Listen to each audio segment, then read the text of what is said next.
আসসালামু আলাইকুম ওরহমতুল্লাহি ওবরাকাতু।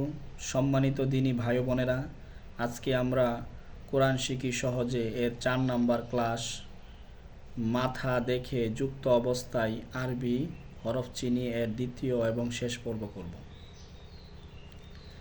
সম্মানিত দিনী ভাই বোনেরা, আপনারা একটা জিনিস লক্ষ্য করবেন যে সমগ্র কোরআন মাজিদে এরকমভাবে পূর্ণ হরফ লেখা থাকে না। আলিফ, বা, তা, সা এরকমভাবে লেখা থাকে না।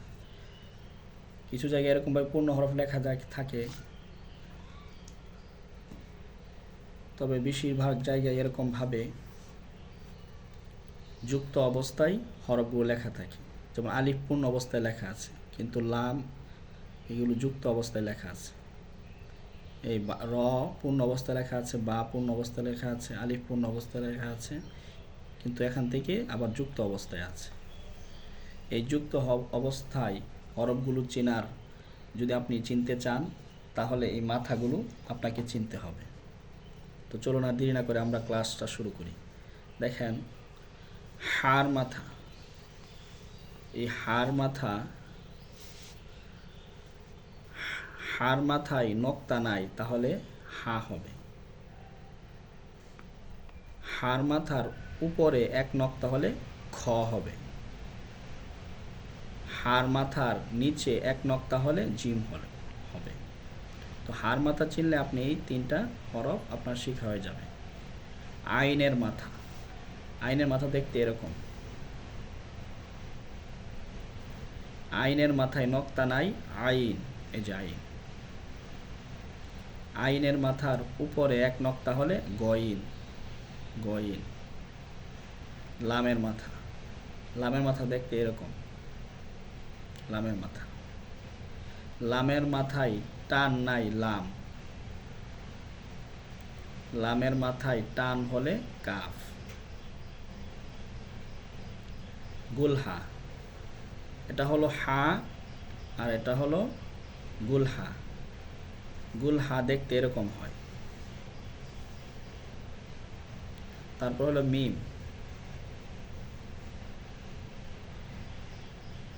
এরপরে এই 7টি হরফ আলিফ, দাল, জাল, র, জা, ওয়াও, হামজা, এই হরফগুলো শুধু শেষে মিলতে পারে।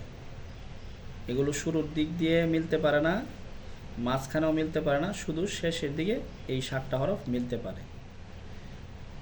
শেষের রূপগুলো দেওয়া হলো এখানে। আলিফ শেষে মিললে এরকম থাকবে। দাল যদি শেষ দিক দিয়ে মিলে তাহলে এরকম থাকবে।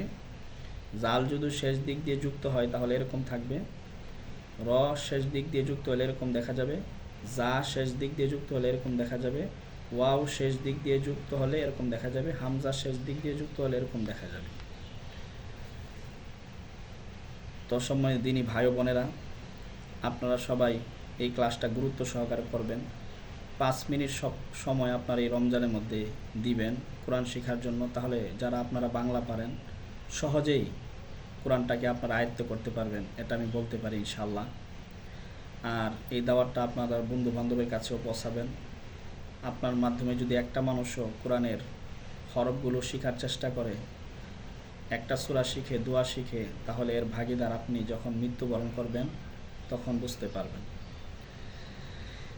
এই জন্য আপনারা সকলেই এটা শেয়ার করার চেষ্টা করবেন। আর এই ক্লাসটা আপনি বাংলাটা দেখে পড়বেন, মিলাবেন। কয়েকবার পড়লে আপনি ধরতে পারবেন। তারপরে নিজে এরকমভাবে হাত দিয়ে ধরে আপনি বলার চেষ্টা করবেন, তাহলে আপনি নিজেই আপনাকে পরীক্ষা করতে পারবেন। আর 5 নাম্বার ক্লাসের মধ্যে আমরা এই যুক্ত অবস্থায় আরবি হরফ আপনারা কতটুকু চিনছেন, 5 নাম্বার ক্লাসে আমরা এটার পরীক্ষা নেব। আপনারা সকলেই 5 নাম্বার ক্লাসটা করার চেষ্টা করবেন। আসসালামু আলাইকুম ওয়া রাহমাতুল্লাহি ওয়া বারাকাতুহু।